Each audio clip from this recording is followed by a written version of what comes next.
Donc, il n'y aura pas de surprise. Alors, évidemment, les techniques de cytogénétique ont comme objectif de voir les anomalies chromosomiques. Et c'est une discipline médicale à part entière. Ça mobilise donc des médecins et ça mobilise donc des techniciens.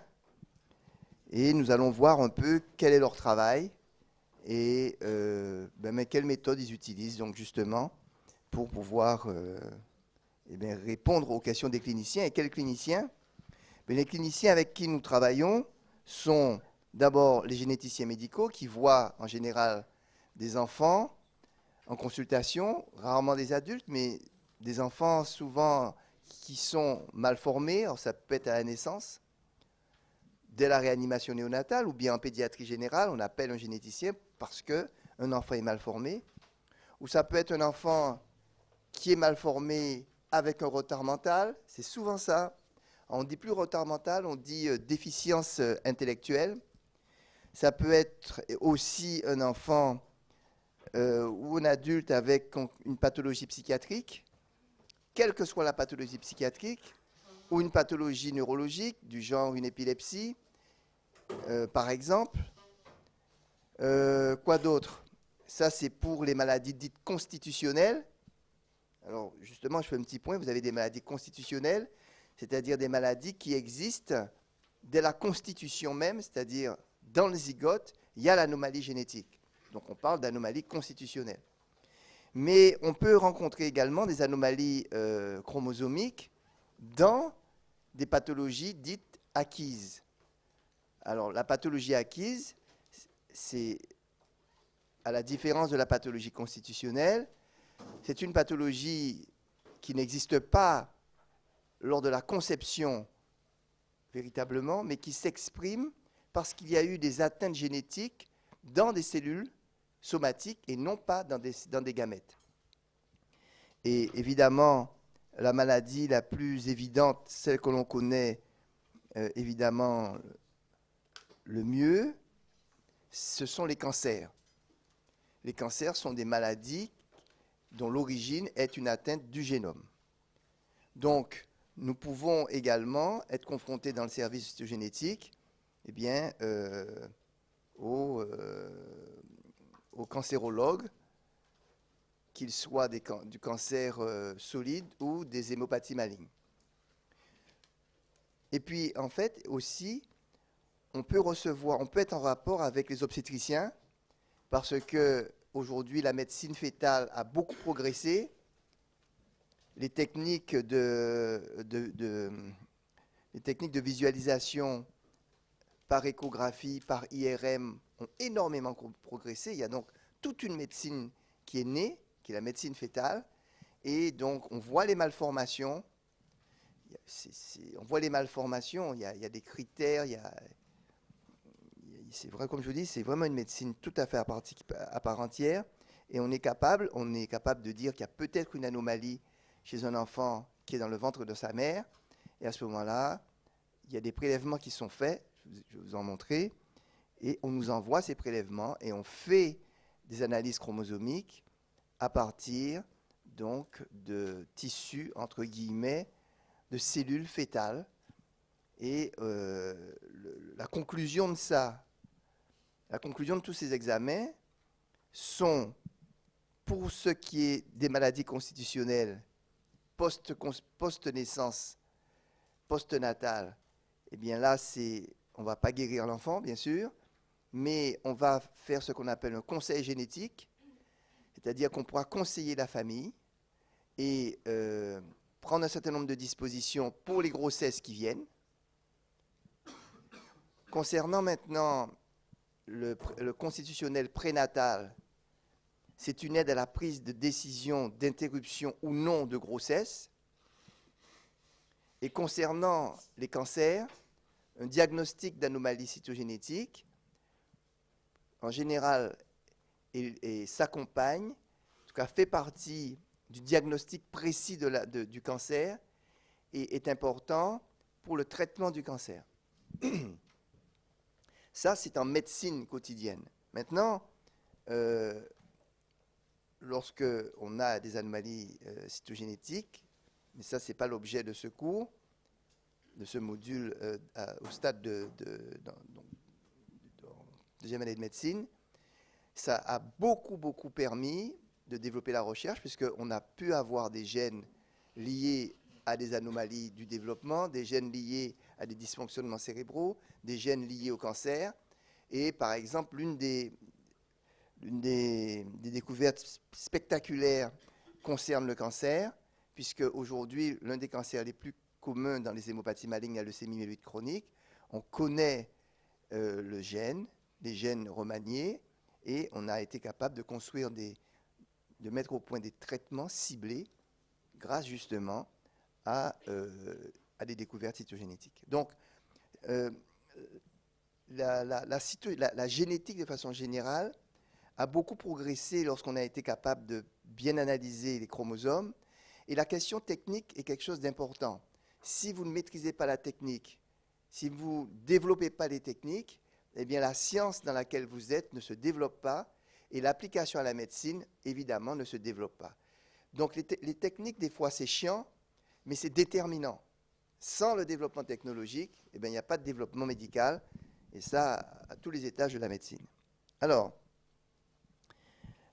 nos objectifs, lorsque en cytogénétique, c'est effectivement de détecter, de caractériser des anomalies de segments chromosomiques, soit dans leur ordonnancement, ils peuvent se bouger les uns par rapport aux autres, soit dans leur nombre. Il peut en avoir plus ou moins. Et en général, les cytogénéticiens s'intéressent aux anomalies de segments d'ADN qui sont supérieures à 1000 paires de bases, 1 kilobase. Donc, globalement, c'est des anomalies de nombre ou des anomalies de structure, mais ça, on aura le temps de voir tout ça. Et on passe notre temps non seulement à voir l'anomalie, mais à faire ce qu'on appelle une corrélation entre le phénotype et le génotype. On doit être capable de dire à un généticien médical, est-ce que l'anomalie que l'on a trouvée est responsable du phénotype de l'enfant? Vous comprenez l'importance, elle n'est pas, c'est une question extrêmement importante pour, ne serait-ce que pour le conseil génétique.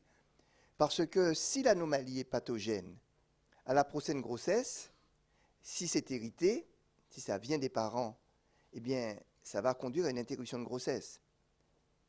Donc, si vous n'êtes pas certain que cette anomalie est responsable de la pathologie, vous imaginez les dégâts que vous allez faire. C'est évident. Ce qui caractérise le cytogénéticien, comme je vous l'ai dit hier aussi, mais c'est une notion à bien comprendre pour vous, c'est que c'est un interniste du génome. Il analyse le génome dans sa globalité. Il n'est pas focalisé sur une région. Il n'est pas un spécialiste d'un gène. Ce doit être justement un spécialiste, un grand spécialiste de l'ensemble du génome. Donc ça, c'est, on va dire, ce qu'on demande. Alors les différentes techniques sont dans l'ordre de découverte, le karyotype, l'hybridation in situ en fluorescence et l'arrêt CGH. Voilà les 3 grandes techniques que l'on va voir défiler ce matin, qu'il faut connaître. Alors pour petit rappel,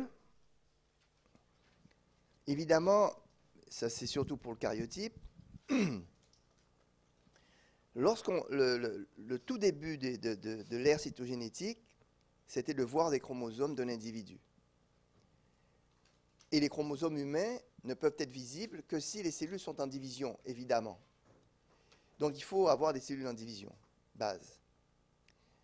Et les premières études furent donc réalisées sur des cellules qui se divisaient spontanément, cellules embryonnaires, cancer, voilà, ou cellules de la moelle osseuse. Mais vous imaginez bien, on ne va quand même pas faire un karyotype en ponctionnant une moelle osseuse. C'est évident, c'est un peu... Puis les cellules embryonnaires, si on est devant nous, il n'y a pas de cellules embryonnaires. Puis les cellules méiotiques, c'est quand même difficile. Donc, ça a été très difficile au départ d'avoir des karyotypes. Mais on est arrivé, et l'une des difficultés majeures a été la technique même. C'est-à-dire comment voir des chromosomes qui s'étalent correctement pour qu'on puisse vraiment les compter. Et jusqu'en 1956, on ne pouvait pas faire ça. en fait, on voyait les chromosomes comme ça. Donc vous imaginez là euh, l'impossibilité de pouvoir compter et observer des chromosomes. D'ailleurs, pendant très longtemps, on a pensé que les humains avaient 48 chromosomes. Pendant très très longtemps.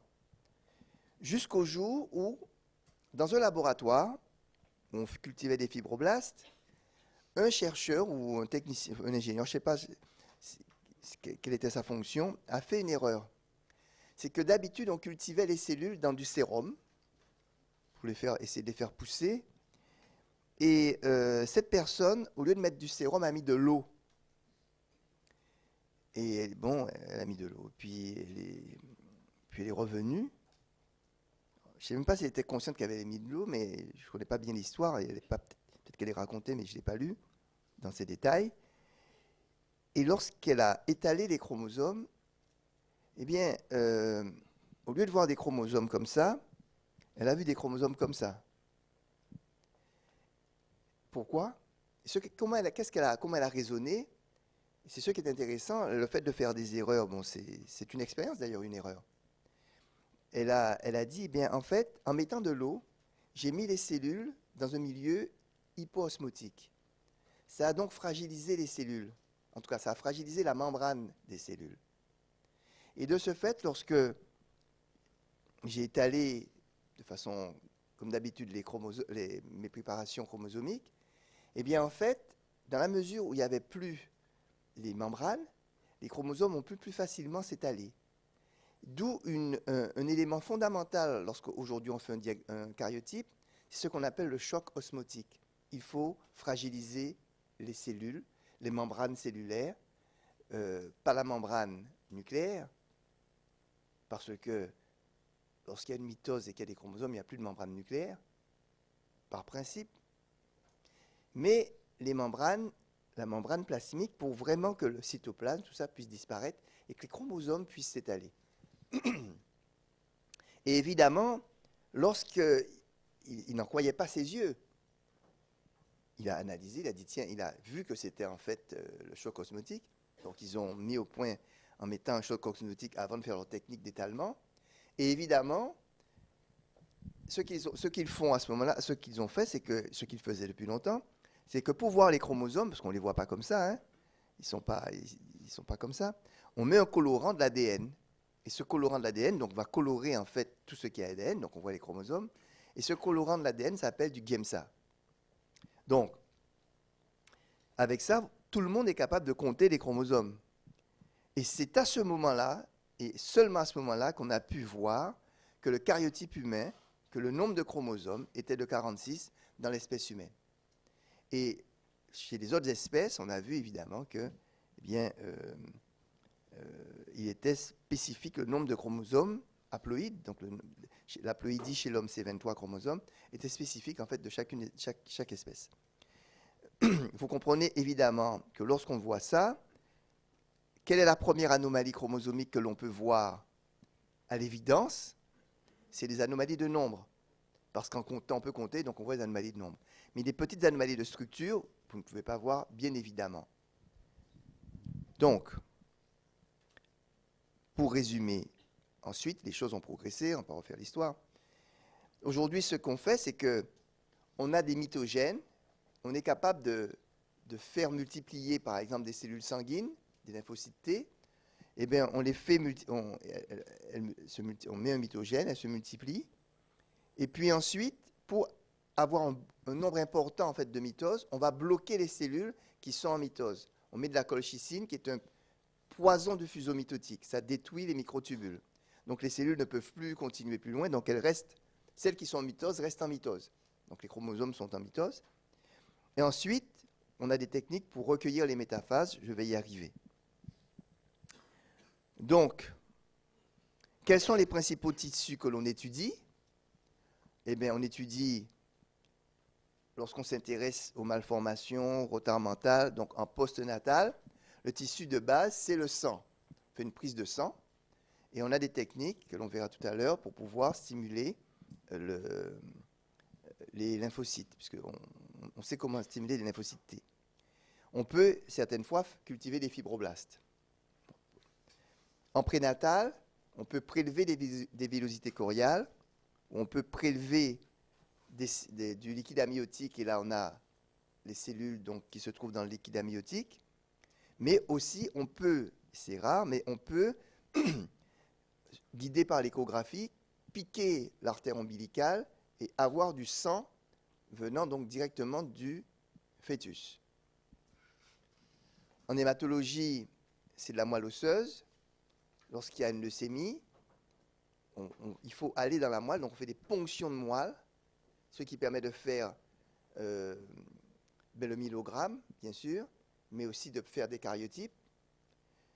On peut ponctionner des ganglions lorsque ce sont des lymphomes. Et si le sein est envahi de blastes, on peut, avec le sang directement, avoir les cellules cancéreuses. C'est pas marrant, ça. Hein?